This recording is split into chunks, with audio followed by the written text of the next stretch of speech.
Baik teman-teman, sebelum kita masuk dalam pembahasan kali ini, alangkah baiknya kita dan teman-teman akan memperkenalkan diri. Mulai dari saya, nanti saya sebagai moderator dalam acara kali ini. Saya Hanif Kusuma dengan NIM 20110056. Saya Trias Hapsari dengan NIM 20110185. Saya Dina Zuraida dengan NIM 20110076. Saya Imanadian Rifata dengan NIM 20110154. Saya Kumaran Nuraya Jadi dengan NIM 20110107. Oke, baik teman-teman, nanti teman-teman dari saya ini akan menjelaskan di bagian beberapa materi. Yang pertama dari sejarah viktimologi akan dijelaskan oleh saudara Kumara. Kemudian tujuan utama viktimologi akan dijelaskan oleh saudari Dina. Kemudian tipologi korban akan dijelaskan oleh Tias. Yang terakhir dari objek dari viktimologi akan dijelaskan oleh Rifata. Baik, teman-teman sekalian, kita masuk pada bagian penjelasan terkait dengan materi perbagian. Yang pertama terkait dengan sejarah viktimologi akan dijelaskan oleh saudara Kumara. Waktu dan tempat saya persilakan. Baik, terima kasih moderator, teman saya. Kali ini saya akan menjelaskan tentang sejarah dari asal mula viktimologi. Sebelum kita masuk ke sejarah dahulu, kita akan menerangkan apa itu viktimologi. Baik, viktimologi adalah studi tentang korban kejahatan, fokus pada karakteristik kejahatan, maksud saya korban kejahatan, respon, dan juga dampak yang dialami oleh korban kejahatan. Lalu konsep ini berkembang seiring dengan perkembangan ilmu kriminologi dan kebutuhan untuk memahami lebih dalam tentang korban dalam konteks kejahatan. Sejarah viktimologi dimulai pada paruh kedua abad ke-20. Pada awalnya, fokus utama dalam sistem peradilan pidana adalah pelaku kejahatan. Namun, pada tahun 1940-an, sejumlah peneliti dan akademisi sepertinya memandang, seperti mendiang Benjamin Mendelssohn dan Hans von Stenting mulai menyoroti peran korban dalam kejahatan. Mereka meneliti karakteristik korban dan bagaimana faktor-faktor tertentu dapat membuat seseorang rentan menjadi korban kejahatan. Lalu pada tahun 1950-an terjadi pergeseran paradigma yang lebih besar dalam bidang viktimologi. Karya William F. Harrell dan mendiang Marvin E.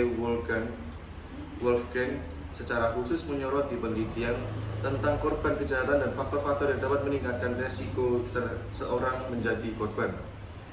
Terobosan ini menandai awal dari penelitian yang lebih besar terhadap korban kejahatan sebagai subjek penelitian yang penting. Lalu seiring berjalannya waktu, perkembangan dalam viktimologi terus mengalami pertumbuhan, termasuk dalam domain hukum pidana, psikologi, sosiologi, dan bidang lainnya. Penelitian ini lebih lanjut mengenai jenis kejahatan tertentu, dampaknya terhadap korban, serta upaya untuk memahami respon korban dan cara-cara membantu mereka juga menjadi bagian penting dari viktimologi modern. Viktimologi berkontribusi dalam pembentukan kebijakan, sistem peradilan, dan layanan sosial yang bertujuan untuk melindungi, mendukung, dan memperbaiki kondisi korban kejahatan. Hal ini juga membantu dalam pencegahan kejahatan dengan memahami faktor-faktor yang dapat membuat seseorang lebih rentan menjadi korban. Selain itu, terobosan teknologi dan perkembangan sosial juga telah mempengaruhi cara kita memahami dan mendekati viktimologi. Internet dan media sosial misalnya telah membuka dimensi baru dalam memahami dampak kejahatan terhadap korban. Kesadaran terhadap pentingnya viktimologi terus berkembang di berbagai negara sebagai bagian dari upaya yang lebih besar untuk memahami kejahatan korban dan bagaimana masyarakat dapat berperan dalam melindungi individu dari menjadi korban. Dampak kejahatan terhadap korban. Kesadaran terhadap pentingnya viktimologi terus berkembang di berbagai negara sebagai bagian dari upaya yang lebih besar untuk memahami kejahatan korban dan bagaimana masyarakat dapat berperan dalam melindungi individu dari menjadi korban. Baik, itu tadi terkait dengan sejarah viktimologi, dan kemudian nanti terkait dengan tujuan utama viktimologi akan dijelaskan oleh Saudari Dina. Terima kasih Saudara Kumara. Sama-sama.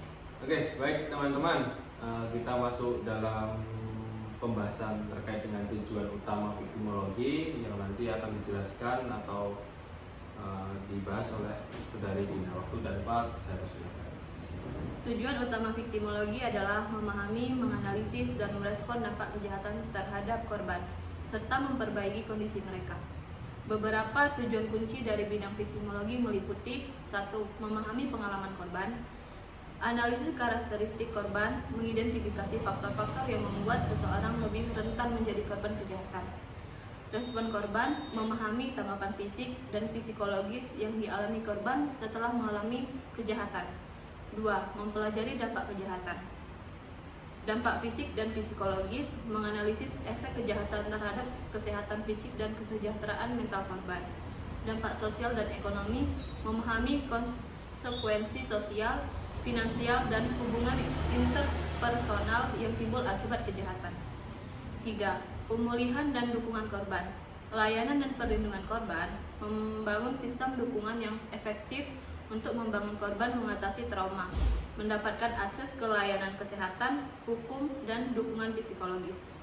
Pencegah sekunder, mencegah kerusakan lebih lanjut kepada korban dan masyarakat karena dampak kejahatan. 4. Perbaikan sistem peradilan pidana. Advokasi korban, mendorong perubahan dalam sistem peradilan pidana untuk lebih memperhatikan kebutuhan dan hak-hak korban. Peningkatan respon terhadap korban. 4. Perbaikan sistem peradilan pidana. Advokasi korban mendorong perubahan dalam sistem peradilan pidana untuk lebih memperhatikan kebutuhan dan hak-hak korban. Peningkatan respon terhadap korban mendorong proses hukum yang lebih adil dan mendukung bagi korban. 5. Pencegahan kejahatan melalui pemahaman terhadap korban, menggunakan wawasan dari studi viktimologi untuk mencegah kejahatan dengan mengurangi rentanan dan faktor risiko korban. Viktimologi berperan penting dalam membentuk kejahatan, program layanan, serta memengaruhi pendekatan dalam penegakan hukum.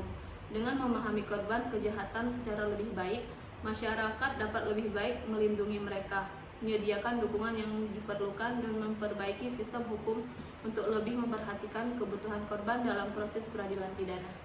Baik teman-teman, itu tadi terkait dengan tujuan utama viktimologi. Kemudian bagian yang ketiga adalah tipologi korban yang nanti akan dijelaskan oleh Saudari Rias. Terima kasih. Baik teman-teman, kita masuk pada bagian tipologi korban yang nanti akan dijelaskan oleh Saudari Rias. Waktu dan tempat saya persilakan. Tipologi korban merujuk pada klasifikasi atau pengelompokan korban kejahatan berdasarkan berbagai karakteristik, respon, atau faktor-faktor tertentu. Meskipun tidak ada klasifikasi yang tepat untuk semua jenis korban, beberapa tipologi korban yang sering digunakan dalam studi viktimologi meliputi: 1. Berdasarkan karakteristik pribadi, yaitu meliputi korban acak, yaitu individu yang menjadi korban kejahatan tanpa adanya faktor-faktor tertentu yang menyebabkan mereka menjadi sasaran. Korban berulang, yaitu orang yang telah menjadi korban kejahatan lebih dari satu kali dalam rentang waktu tertentu. Korban rentan, yaitu individu yang memiliki karakteristik atau kondisi yang membuat mereka lebih rentan menjadi korban seperti anak-anak, lansia, atau orang dengan disabilitas. Yang kedua, berdasarkan jenis kejahatan, yaitu meliputi korban kekerasan fisik, yaitu orang yang mengalami kekerasan fisik seperti pengeroyokan, pemukulan, atau serangkaian fisik lainnya. Korban kekerasan seksual, yaitu individu yang menjadi korban pelecehan seksual, pemerkosaan, atau tindakan seksual lainnya yang tidak diinginkan.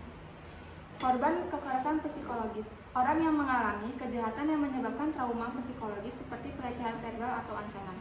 Yang ketiga, berdasarkan dampak kejahatan, yaitu korban dengan dampak fisik yang signifikan, merupakan korban yang menderita cedera fisik serius sebagai hasil dari kejahatan. Korban dengan dampak psikologis yang signifikan, yaitu orang yang mengalami trauma atau stres emosional yang parah akibat kejahatan yang mereka alami. Yang keempat, berdasarkan respon dan penanganan, yaitu meliputi korban yang mengajukan laporan ke polisi, yaitu orang yang melaporkan kejahatan yang mereka alami kepada otoritas penegak hukum. korban yang tidak melaporkan, yaitu individu yang memilih untuk tidak melaporkan kejahatan yang mereka alami ke pihak yang berwenang. Penting untuk diingat bahwa tipologi ini dapat tumpang tindih dan tidak selalu mencakup semua pengalaman korban.